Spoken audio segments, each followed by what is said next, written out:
চারা রোপণ করা হয়েছে। এখানে বারো বেগুনের গাছে ফলন চলে আসছে অলরেডি। গাছগুলো কিন্তু বেশি একটা বড় না, ছোট গাছ, তার ভিতরে কিন্তু ফলন চলে আসছে। এখানে অনেকগুলো অসংখ্য গাছ আছে। এই গাছের ভিতরে আবার পেঁয়াজ রোপণ করা হয়েছে। পেঁয়াজের গাছগুলো মোটামুটি ভালো হয়েছে। আর প্রত্যেকটা গাছই আমি দেখতে পাচ্ছি ফলন চলে আসছে এখানে। এগুলো কিন্তু 2-3 কেজি হয় এই বারো জাতের বেগুনের। অনেকে এটাকে লাউ বেগুনও বলে।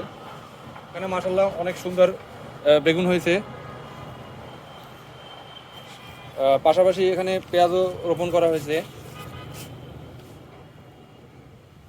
প্রত্যেকটা গাছে 1-2টি করে বেগুন আসছে ছাদ বাগানে।